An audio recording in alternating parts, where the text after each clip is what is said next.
ዳጣ በክፍል 58 እንግዲህ አቶ ደረጀ ለሰላም ሁሉንም ነገር ነግሯት ነበር ያለቀው። ሰላም ሰላም ውድ ቤተሰቦች እንደምናላችሁ። ዳጣ በክፍል 59 ይዤላችሁ መጥቻለሁ። አቶ ደረጀ እንግዲህ ለሰላም ሁሉንም ነገር ሲነግራት መጀመሪያ ላይ ዳጣ ያንቺ ልጅ ናት ስላት በጣም ነው የደነገጠችው። ምክንያቱም አልጠበቀችም ነበር። እውነት ለመናገር ከዚህ በፊት ሰላም ዳጣም ብዙ ነገር ጠይቃት ነበረ። ቤተሰቦች እነማን ናቸው? ከየት ነው የተወለድሽው? እናትሽ ማናት? አንቺስ ለምንድን ነው ወደዚህ ቤት የመጣሽው? በማለት ብዙ ጥያቄዎችን ተጠይቃት ነበረ። ዳጣም እንግዲህ ለምንድን ነው ግን ሰላም ይሄን ሁሉ ነገር የምትጠይቀኝ? ስለ እኔ በጣም ማወቅ ትፈልጋለች እያለች ብዙ ጊዜ ትጨነቅ ነበር ማለት ነው። እንግዲህ ሰላም ልጇ እንደሆነች ብዙ ጊዜ ትጠራጠር ነበረ። ምክንያቱም ዳጣ ከዚህ ቤት እንዴት ትመጣለች? ማለትም ያለ ምክንያት አቶ ደረጃ እንደዚህ ሊያኖራት አይችልም። ለምንድን ነው እስከ ልጆቹ አብልጦ የሚወዳት? እያለች ብዙ ጊዜ ታስብ ነበረ። ከዚያም አንጻር ናታንም ብዙ ጊዜ ጠይቅልኝ ማለት ዳጣ ምንድናትኝ? ቤተሰቦቿ እነማን ናቸው? ከየት ነው የተወለደችው? በማለት ናታን እንዲጠይቅላት እያደረገች ነበረ። እንግዲህ ናታንም ሲጠይቃት ዳጣ በጣም ስለምትወደው ለማንም ያልተናገረችው ሚስጥር ለናታን ነግረዋለች ማለት ነው። የአቶ ደረጀ ልጅ እንደሆነች እና እናቷን እንኳ ስለ እናቷ አልነገረችውም። ከዚህ በፊት ሲጠይቃትኝ ስለ እናቴ ቀስ ብዬ እነግራለሁ፣ ግን ደረጀ እውነተኛ አባቴ ነው በማለት ነው እውነታውን የነገረችው። ግን ይኸውልህ ናታን፣ ይህንን ሚስጥር ለማንም እንዳትናገር፣ በህይወቴ ትልቁ ሚስጥር ነው የነገርኩህ። ግን እንዴት ሊሆን ይችላል? ማለት እንዴት አባዬ ከማየ ውጭ ሌላ ሴት ጋር ይሄዳል ስላት፣ ምን እማዬ ከሌላ ሴት ስትል እኮ የኔን እናት ነው ሌላ ሴት የምትለው። ስለዚህ ስለ አባቴም ሆነ ስለ እናቴ ምንም ነገር እንድትል አልፈልግም። ሰው ስለሆነ ተሳሳተ፣ ስለዚህ አባዬም ይሳሳታል፣ ማንም ፍጹም ሰው የለም በማለት ነው ዳጣ እንግዲህ ለናታን የመለሰችለት። እሺ ችግር የለውም ብሎ ሰላም እየጠየክልኝ ወይ ዳጣን እስኪ ንገረኝ ስትለው አልነገራትም ማለት ነው። ጠይቂያት ነበረ ግን አልነገረችኝም ነው ያላትም።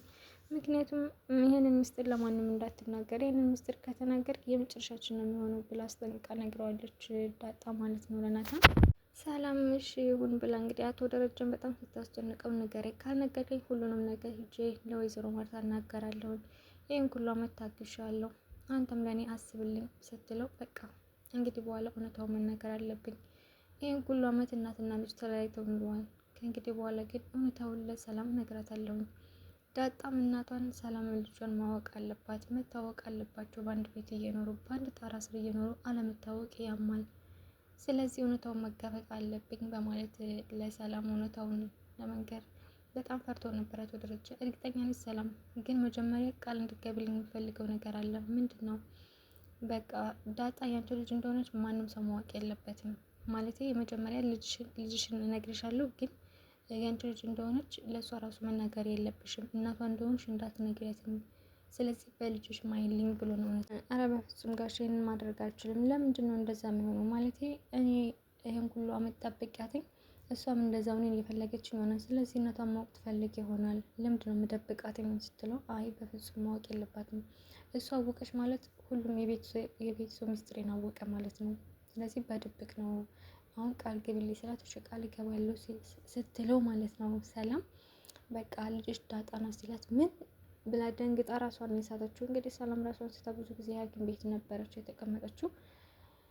በኋላ ስትመጣ እኔ እኮ ታውቆኝ ነበረ ዳጣ የኔ ልጅ እንደሆነች ገና ስትመጣ ነው የታወቀኝ። ምክንያቱም ሰላም በጣም ትንከባከባት ነበር ከሁሉም አብልጣ፣ እና ደግሞ እናት አለ እሷ እንደሆነ ብዙ ምክር ትሰጣት ነበረ ልጇ መሆኗን ሳታውቅ ማለት ነው። ግን ልጇ እንደሆነች ውስጧ ይነግራት ነበረ። ለዛ ነው ዳጣም በተደጋጋሚ ብዙ ነገር ስጠይቃት የነበረው። ከየት ነው የተወለድሽው? ቤተሰቦች እነማን ናቸው?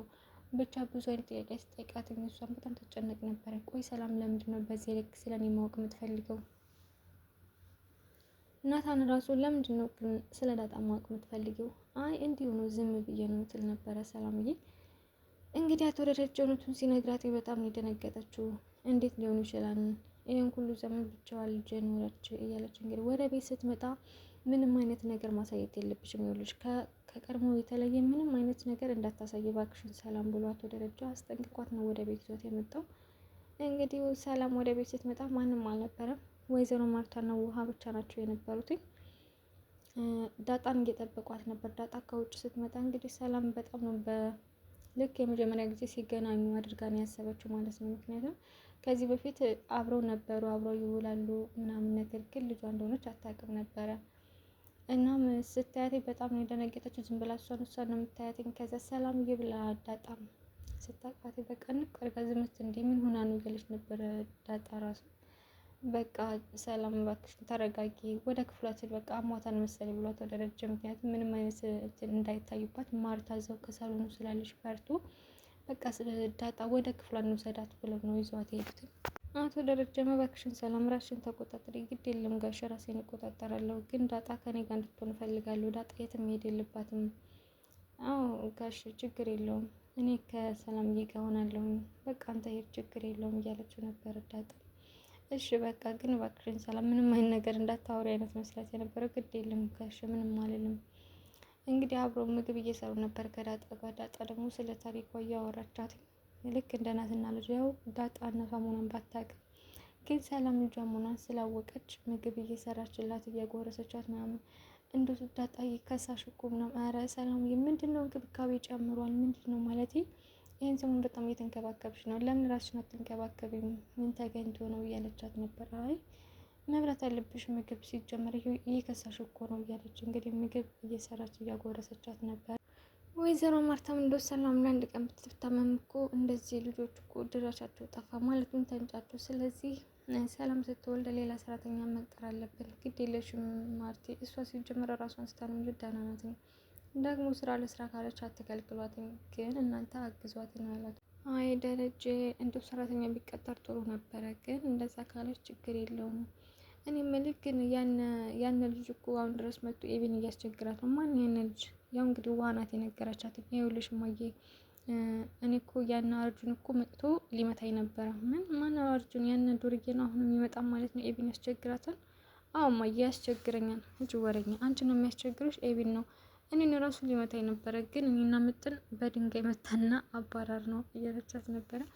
እስካሁን ድረስ ራሱን ልኩን አላወቀም ማለት ነው። ቆይ እንተያያለን፣ አሁንም ድረስ ልጅን አልተዋተም ማለት ነው ብላ እንግዲህ ለአቶ ደረጃ ስትነግረው፣ ማን ነው እሱ? ያ ያሳሰርከው ነው።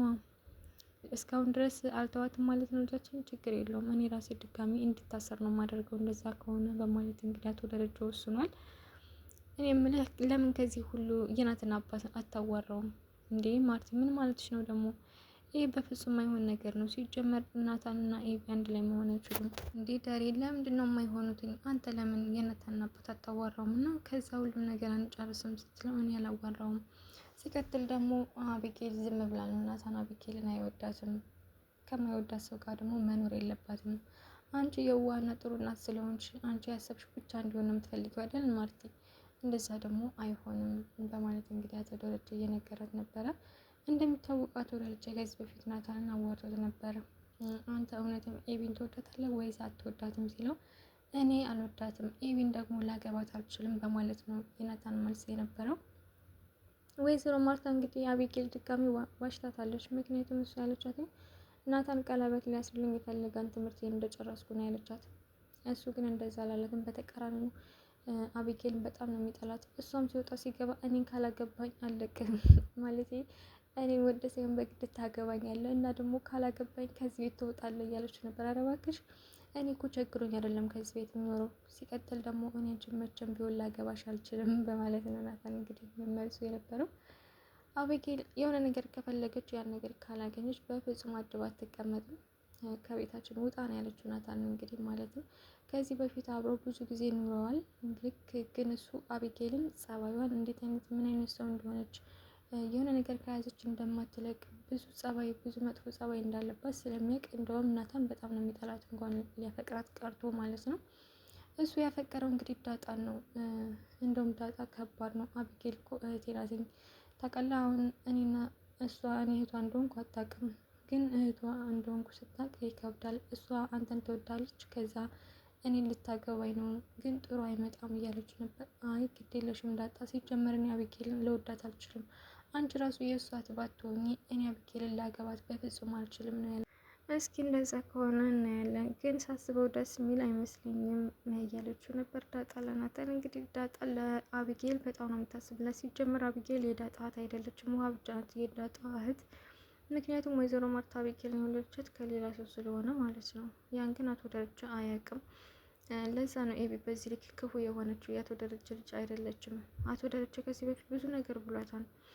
ቆይ አንቺ ምን አይነት ልጅ ነሽ?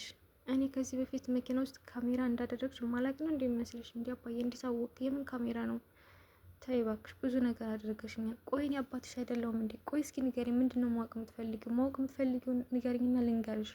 ለምንድነው በዚህ ልክ ከኔ ከአባትሽ የሆነ እንከን ለማውጣት እንደዚህ አይነት ተንኮል የምትሰሪው? ምክንያቱም ከሰላም ጋር ሲያወሩ ተደብቃ እየሰማቻቸው ነበር እና ድንገት አቶ ደረጀ ሲያያትኝ ምን እያደረግሽ ነው? እዚህ ተለጥፈሽ ምን እየሰማሽ ነው? እኔ ብሎ እንግዲህ ወደ ክፍሏ ይዞ ሄዶ በምክር በጣም መግባታል። ብዙ ጊዜ አቶ ደረጀ የሆነ ነገር በምሳሌ አድርጎ ብዙ ነገር ይነግራት ነበር። አቢጌል ግን ከጥፋቷ የምትማር ልጅ አይደለችም። እንዴት እንደዚህ ታደርጊያለሽ? መኪና ውስጥ ካሜራ አድርገሽ አይቼ እንዳላየው ዝም አልኩሽ። አሁን ደግሞ ተደብቀሽ እየሰማሽ ነው። ቆይ ምንድን ነው ማወቅ የምትፈልጊው? እኔን ለማዋረድ እና እኔን ለመጣል በዚህ ልክ ለምንድን ነው የምትጠሪው? ቆይ እኔ አባትሽ አይደለሁም እንዴ? ኧረ አባዬ እንደዛ አይደለም። እሺ በቃ ይቅርታ ብትለው ያንቺ ይቅርታ ምንም አያደርግልኝ። ከዚህ በፊት ብዙ ነገር አድርገሽ ይቅርታ ጠይቀሽኛል፣ ግን ምንም ከጥፋትሽ አትማሪም አቢጌል። ቆይ እኔ ምን አድርግ ነው የምትይኝ? አባትሽ አይደለሁም እንዴ? እያለ እንግዲህ አቶ ደረጀ በጣም ተማሮ እያወራት ነበረ። እውነትም እንግዲህ አቢጌል አሁን አቶ ደረጀ አባቷ እንዳልሆነ አታውቅም፣ ግን ልክ በቃ አባቷ እንዳልሆነ አይነት ነገር ነው የምትሰራው። በቃ የሆነ ሚስጥሩን አወጣበት። ከዛ ለማርታ መናገር ነው የምትፈልገው። እማዬ አንቺ ነሽ እንጂ እኮ የምትወጪኝ አባዬ እኔን አይወደኝም። ኧረ እባክሽ የሚያኖርሽ እኮ እሱ ነው ሲጀመር። ማን ነውና ነው እንደዚህ አቀማጥሎ የሚያኖርሽ በሞቀ ቤት ብላ ነው ወይዘሮ ማርታ የነገረቻት። በአንቺ ቤት አሁን ለእኔ ለእናትሽ ማድላትሽ ነው፣ ግን እሱ ነው የሚያወጣሽ እኔ አይደለሁም በማለት ነው ወይዘሮ ማርታ የመለሰችላት።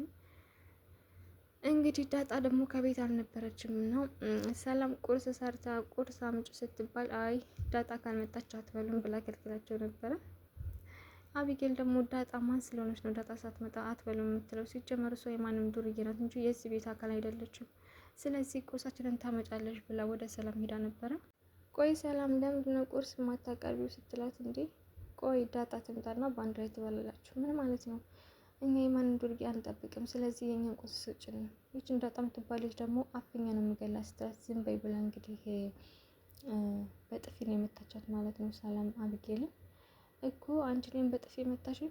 አዎ እስከ ዛሬ ድረስ እያሰቃየሻት ይበቃል። ከእንግዲህ በኋላ ግን ካጠገቧ እንድትደርሽ ራሱ አልፈቅድልሽም በማለት ነው እንግዲህ ወይዘሮ ሰላም የመለሰችላት ለአቢጌል ማለት ነው። ሲጀመር ይህን ሁሉ የሚያስደርገው አባዬ ነው እንደዚህ በጥፊ እንድትመችኝ ያዘዘሽ አይደል? ኧረ እባክሽ ሂጂ ከዚህ አንቺ ባለጌ ነው ሲጀመር አንቺ ብላ ነው ያባረረቻት። ውሃ እንግዲህ በጥፊ ስትመታ አይታተኝ እየሮጠች ዳለናታልና ለዳጣ እንዶ ብታዩ አቢጌል እኔን በጥፊ ድርግም እንደምታደርገኝ ሁሉ ሰላም እየመወስዳ አቢጌልን በጥፊ ድርግም ማድረገቻት። ምን ማነች የመታቻት? ማነው? ምን ተጣልተው ነው? የምርሽ ነው? ውሃ አዎ እንግዲህ አቢጌል ፊቷን ይዛ መጣችና ቆይ አንቺም ሆንሽ እሷ ከዚህ ቤት ትባረራላችሁ፣ ከዚህ ቤት አትኖሩም፣ ወይ አንቺ ወይ እኔ ከዚህ ቤት የምኖሩ ብላ ነው እንግዲህ አቢጌል ተናዳ ሄደችው። አቢጌል ምን ሆነች ነው እያላት ነበረ። እናቷንም እንድትሰማ አልቻለችም፣ በጣም ተናዳ ስለነበረ። እንግዲህ ወይዘሮ ማርታ ከቤት ስትመጣ ፊቷን ነው ያሳየቻት። እንደዚህ በምን ሆነች ነው? ማን የመታች? ያን አሉሽን ትባለ ልጅ ነው አይደለም? እና ዳጣናት ዝም ምን ያለችው ዳጣናት ስትባል ማለት ነው። ያቺ የተረገመች ሰላምናት የመታችኝ። ምን ሰላምናት የመታችሽ? ቆይ እንዴት ሊሆን ይችላል? እርግጠኛ ነሽ ግን? አዎ እማዬ አሁንም አታምኚኝም? አይ አለማመን ሳይሆን እስካሁን ድረስ መተሽ አታውቅም። ቆይ ምን ብታያት ነው እንደዚህ አድርጋ የመታችሽ? ሲጀመር አባዬ ነው እንደዚህ የሚያስደፍረኝ። እሱ ባይኖር በጥፊ ነበር የምትያት ማለት ነው። ማለት አባትሽን ፈተሽ ነው እንጂ ልመቻት ነበር እሷ ስለመታችሽ። አዎ እማዬ እኔ እኮ ሕፃን ልጅ አይደለም እየተመታው እዚህ መምላትኝ። ስለዚህ እኔ ማንም ሰው ተነስቶ የሚመታኝ ሕፃን አይደለሁም። ይኸውልሽ እሷ ሲጀመር እኮ እያሳደገችሽ እሷ ናት። ከኔ ይልቅ ተንከባክባ ያሳደገችሽን ሰላምዬ ናት።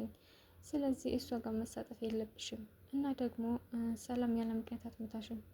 ብትመታሽ ራሱ ከዚህ በፊት ማለት ውሃ አለች። ውሃ በጣም ታጠፋለች፣ ግን አንድም ቀን መታት አታውቅም። ብትመታሽም እንደ ቤተሰብ ስለምታይሽ ነው። ስለዚህ ምንም ነገር ማለት የለብሽም። ግን እሷ እንደሆነች የመታችሽ እኔ ራሴው ጠይቃታለሁ። ያለ ምክንያት እሷ ልትመታሽ አትችልም። አቢጌል ቆይ ምን ብልሻት ነው ስትላት፣ እኔ ምንም አላልኳትም እማዬ ቁርስ ስጭን ስላትኝ መታ በጥፊ መታችን ያለችው ግን ውሸቷን ነው። ዳጣን ስለተናገረችባት ነው። እውነት ለመናገር ሰላም በጥፊ መማታት አልነበረባትም። ምክንያቱም ምንም አላላችም።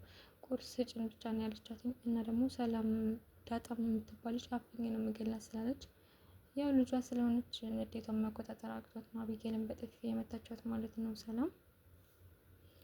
ወይዘሮ ማርታ ግን ጥሩ እናት ስለሆነች ምንም አላለቻትም። ማለትም እጠይቃታለሁ እንጂ ያለችው ተናዳ ሄዳል። ለምንድነው ልጅን የመታሻት ምናምን አላለቻትም ሰላምዬ።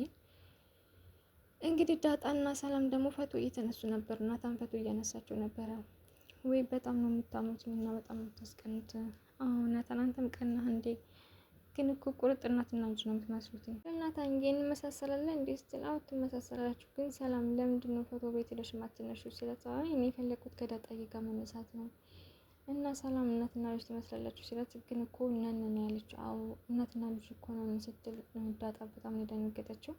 ናታንም በጣም ደንግጧል። እንግዲህ ሰላም በድንገት ሚስጥሩን አወጣለች ማለት ነው። የሆነ ነገር ብላ እንደምትሸውዳቸው እርግጥ ነው፣ ግን ድራማ ያለቀው እዚህ ላይ ነው ማለት ነው። በክፍል 59 ነው ይመስል ነበረ። በክፍል 60 እስከምንገናኝ ድረስ ቸር ሰንብቱ። ሀሳብ አስተያየታችሁን በኮሜንት ላይ አስቀምጡልኝ። ላይክ ሰብስክራይብ በማድረግ ቤተሰብ ሆኑ ማለት የነባሮች ላይክ አድርጉ፣ አበረታቱን። ያለውን በቀጣይ ቪዲዮ እስከምንገናኝ ድረስ ቸር ሰንብቱ።